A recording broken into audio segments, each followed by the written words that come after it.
Animals are amazing creatures who are capable of love and devotion. There are ballads and poems composed about the devotion of our four-legged friends. But unfortunately, most of the people who have only had indirect contact with wild and domestic animals are used to judging these creatures purely from a biological and strictly rational standpoint. They tend to explain all their habits as being the result of reflexes and instinct. But if you watch them more closely, you can make some incredible discoveries. Sometimes, even the most frightening creatures are capable of loving a human, selflessly and ardently. When I found out I was pregnant, I was on cloud nine. Even the caustic thoughts about my problems and my relationship with Thomas became secondary. At that point, we had been married for over 2 years. Thomas already had a son from his previous marriage, and it seemed to me like he didn't find the news of my pregnancy as thrilling as I did. Though he did constantly try to comfort me. "Don't worry, honey, everything will be okay. We just need to wait a little." I didn't tell my husband about the disappointing prognosis of my doctors. "Considering all your health issues, the chances of you getting pregnant are rather low," the medics told me. However, I truly believed in a miracle, and it did happen. I finally saw the 2 coveted lines on my pregnancy test. I was over the moon. When I told Thomas that we would soon become parents, his reaction was rather reserved. I didn't see a spark in his eyes. In my head, I even started to suspect that perhaps my husband wasn't ready for this and was thinking of getting a divorce. We lived in Thomas's apartment. If we split up, where would I go with a baby on my hands? I was worried. On the other hand, I now had a reason to work even harder. The company was in the process of launching a new project, and I agreed to work on 2 projects at once. It was draining, but I knew what and whom I was working for our little daughter, who was coming very soon. However, my attempts to go above and beyond didn't last very long. Once, at the end of the workday, I felt a sharp pain in my lower abdomen. I was 5 months pregnant. The doctor said it was a stillbirth. It took a long time for me to recover mentally. It seemed as though the entire world around me had been painted black, and life no longer had any meaning.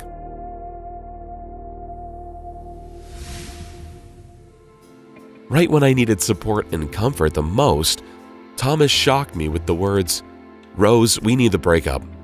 I was hoping that the baby would strengthen our marriage, but as you can see, it wasn't in the cards. It seemed like the unbearable, burning, caustic pain would never go away. It was incredibly sad to be alone. After the divorce, I rented a small apartment a few blocks from the office and dove headfirst into work. There was so much to do that I came home beyond exhausted. The annoying thoughts that tormented my soul were overcome by sleep. And then in the morning, I hurried back to the office again. Even though I always declined invitations to loud parties that my colleagues threw from time to time, one evening I ended up staying to celebrate my colleague Heidi's birthday. After the celebration, the birthday girl's husband came to pick her up. He brought along his friend who worked as a driver. They offered to give me a ride as well. This is how I accidentally met Henry. He was rather attractive and cautious, but at the time I wasn't really interested in men just yet. "So, Rose, did you like Henry?" asked Heidi the second she saw me the next morning. "He asked about you. Asked for your number. Can I give it to him? Maybe he'll invite you out for coffee. You could meet up." If it wasn't for her perseverance, I probably wouldn't have agreed to go out on a date with Henry. But my friend wouldn't let it go until she heard me say, "Fine, give him my number and leave me alone." Henry was 8 years older than me, and we got along really well straight away. We liked the same music and movies, morning runs, Italian cuisine, and predominantly sporty style of clothing. Days and months went by. We had been dating for over a year. After all that I'd been through, I tried to avoid bringing up the topic of having children, as I was still afraid that I wouldn't be able to bear a healthy baby. But I always noticed how Henry was drawn to kids and how he smiled when he saw the little ones outside. One morning, I felt sick. I can't be pregnant, can I? It can't be happening, was my first thought. What I felt was very familiar. You can't mistake it for anything else. When the test confirmed my suspicion, I couldn't believe my luck. Upon hearing the news, Henry spun me around. His eyes were shining with love and pure joy. And without giving it a second thought, he asked me to marry him. We got married a month later. It was then that I understood how important it is to feel love and care, and how wonderful it is to have a real man by my side.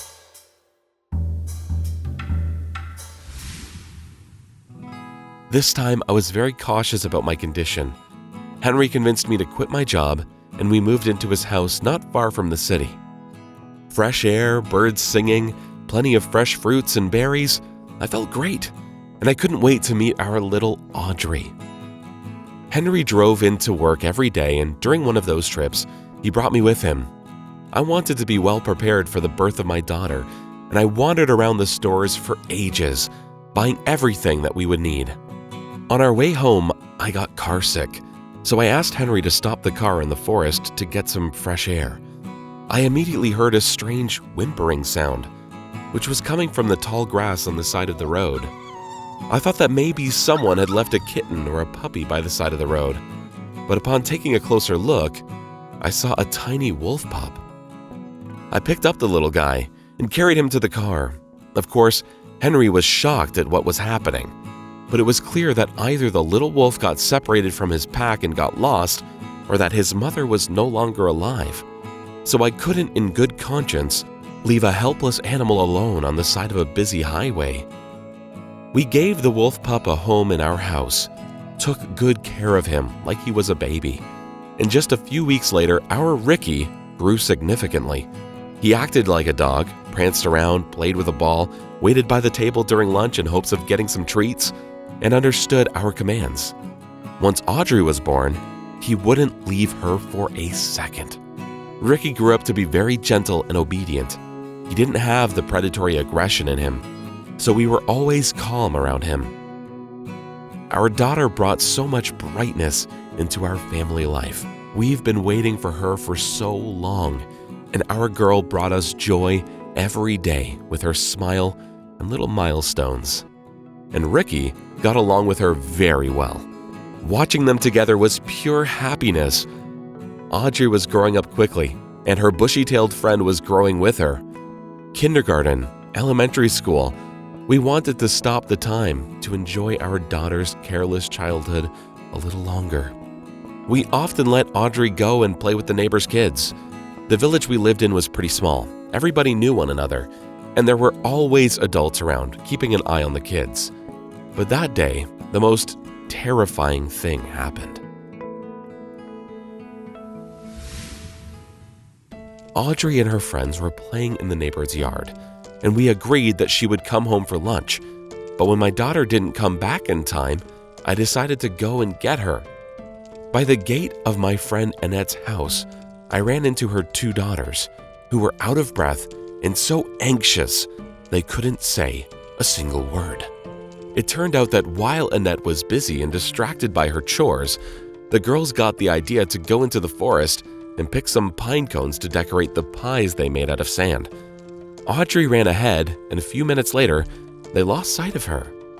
Frightened, they ran home to call their mom for help. I can't describe what I was feeling on the inside. I wanted to scream and cry at the same time. I was terrified that something could have happened to my Audrey.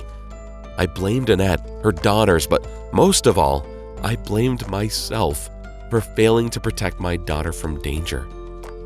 I called Henry on the phone, then called people from the village, and we headed off to comb the area. The forest was a 10-minute walk away from the residential buildings, and I hoped that Audrey was somewhere nearby. But when the 3-hour search didn't do us any good, I started to lose my mind as the evening was nearing. Henry rushed in from work together with his friends, and the guys joined us. I saw Ricky, who jolted ahead of everybody else.